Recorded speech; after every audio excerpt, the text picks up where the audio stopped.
எத்தனையோ கோயிலுண்டி எத்தனையோ சாமி உண்டி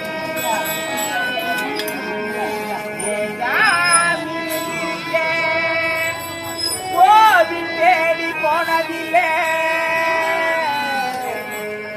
மெல்ல உயிர்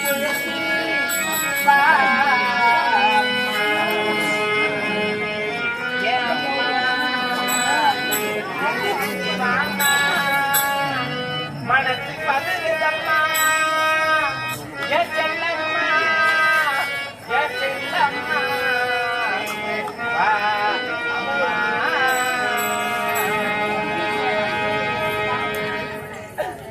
என்னை பெற்ற அம்மாவே ஏமாவே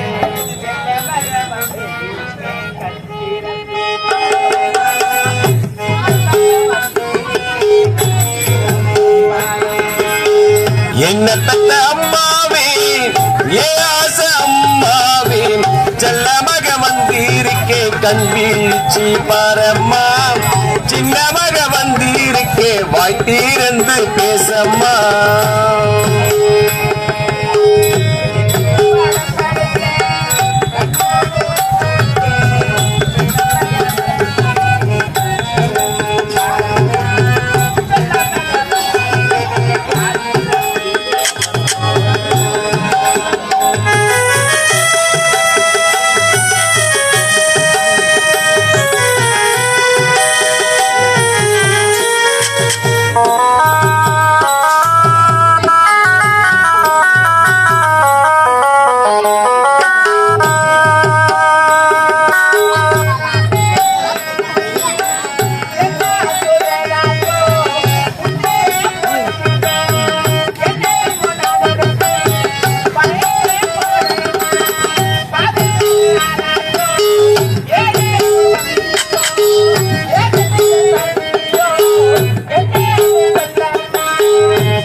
பாரம்மா சின்ன மக வந்திருக்கே வாய் தீர்ந்து பேசம்மா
சின்ன மக வந்திருக்கே கண் வீழ்ச்சி பாரம்மா செல்ல மக வந்திருக்கே வாய் தீர்ந்து பேசம்மா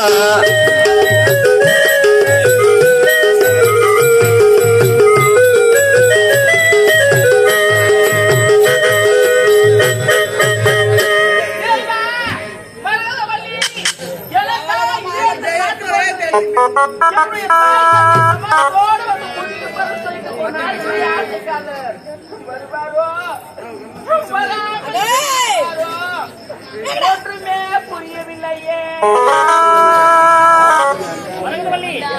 எதற்காக சோகத்தோடு எழுந்து கொண்டிருக்கிறாய்? எனக்காக இதே காத்து கொண்டது என்னுடைய தாய் தப்போடு நம்ம காதல ஒரு தாய் தந்தை எடுத்து வருகிறியா? நம்முடைய காதலை பற்றி தந்தையிடத்தில் சொல்லலாம் என்றுதான் சென்ற இடத்தில் என்ன நடந்தது தெரியுமா? எனக்கோ மணிமணி சூட்டு விழா ஏற்படுத்தினார்கள். அந்த மணிமணி சூட்டு விழாவில் எத்தனையோ நாட்டியம் ஆடினார்கள். அதை விடுத்து தளபதியின் தங்கை மிக மிக சிறப்பாக நாட்டியம் ஆடினார். அந்த நாட்டியத்தில் வழங்கி என்னுடைய தந்தைய நாட்டு மக்கள் அவனை விட்டார். என்ன செய்தது? அதே இடத்தில் இருவருக்கு திருமணம். அந்த சந்தோஷத்துல நம் காதலை பற்றி எடுத்துரைக்க முடியவில்லை. மன்னிக்க வேண்டும் மறந்தவர்களே. நம்ம இருவரும் அன்று ஒன்று சேர்ந்தீங்கன்னா நான் 3 மாத கர்ப்பமா இருக்கிறேங்க. என்ன 3 மாத கருவுற்று இருக்கிறாயா? மிகவும் சந்தோஷமான செய்திதான். ஆனால் இருந்தாலும் மனதில் கவலையாக இருக்கிறது. நாட்டு மக்கள் தவறாக நினைப்பார்களே, இவனுக்கு கழுத்தில் தாலி கிடையாது, வயிற்றில் பிள்ளையா என்று நினைப்பார்கள். அதை நினைத்தால் மிகவும் வருத்தமாக இருக்கிறது. இப்போதே சொல்லுகிறேன், என் தந்தை சம்பளத்தை பெற்று தாலி மாலையோடு நிச்சயம் கழுத்தில் தாலி கட்டுகிறேன். அப்பேன்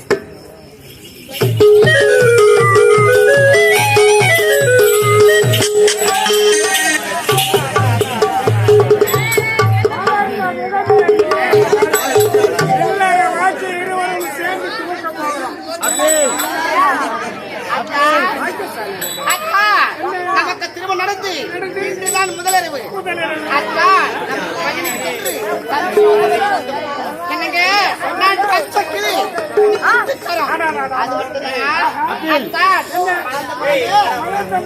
இல்லறவாக்கி 20 வயக்கு தொடங்கணும். அது மட்டும்தானா எனக்கு செந்துர பொட்டு நீ தருவாய். நீ காஷ்மீர் பட்டு என் கண்ணத்தில் போட்ட கோலம் அதான பெரிய காலம். அன்பான் என்றால் ஒரு நாள் நான் சாவேன்.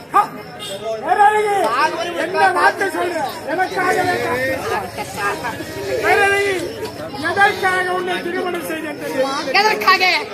என்னுடைய மகனும் இருக்கிறவர்கள் அவர்களுக்கு தாய் பாசம் என்பதே தெரியாது. அவர்களுக்கு தாய் பாசத்தை காட்டுகிறது. அவர்கள் திருமணம் செய்ய வேண்டும். அதற்காகத்தான் உன்னை திருமணம் செய்திருக்கேன். அப்படியா? அக்கா நான் தான் வந்துட்டல உயிர் செல்லுங்களே. இந்த கண்ணா இருந்து உன் பசங்களை பத்திரமா நான் பாத்துக்கிறேன்.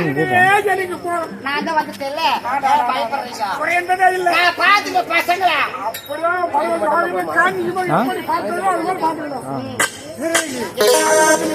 ஒரு சந்தோஷம் போயிட்டு அப்பா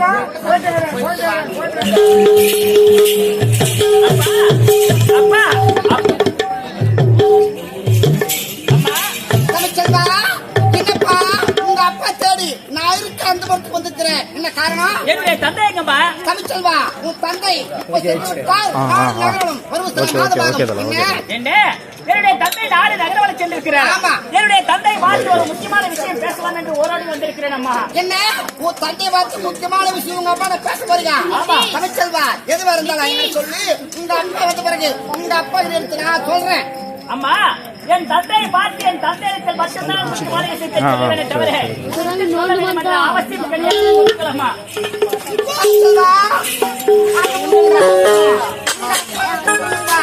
எனக்கு சொல்லு, உனக்கு விருப்பில்ல சரி, நானும் கேட்க தயாரா இல்ல.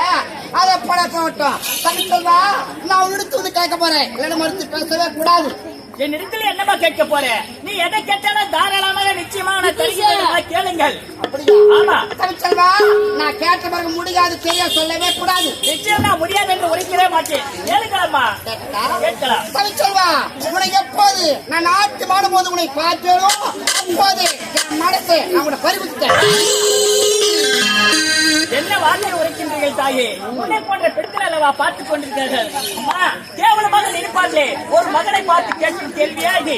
எதையோ கேட்பா என்று நினைத்து கேட்பா என்று கொஞ்சம் கூட நான் நினைத்து பார்க்கவில்லைமா. இதை விடுத்து வேறு ஏதாவது கேள்வி நான் தருகின்றேன். தமிழ்ச்செல்வா, முடியாது தெரிய சொல்லவே கூடாது. ஏதாவது முடித்து தீர்வா இந்த பேரை அழகி என்ன சொல்றேன்? என்னிடத்தில் நடக்கவே நடக்காதம்மா இது. செல்வா, ஆமா. அத்தா அறிவு வர மாட்டாயா? அம்மா. என்ன கண்டுபிடிக்க மாட்டாயா? கொடுக்க மாட்டாயா? அத்தா, ஏய், என்னை பார்த்தா அம்மா அம்மான்னு கூப்பிடுறீங்க.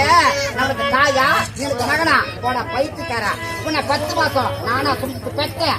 என் வீட்டுல விட்டுட்டாங்க. போடா கட்டி விடுறேன், முத்த போடுறேன். முடியாதம்மா, முடியாது. முடியாதா? என்ன விருதா எடுத்து விட்டாலும் முடியாதம்மா. ஆமா அக்கா, நாளானக்கா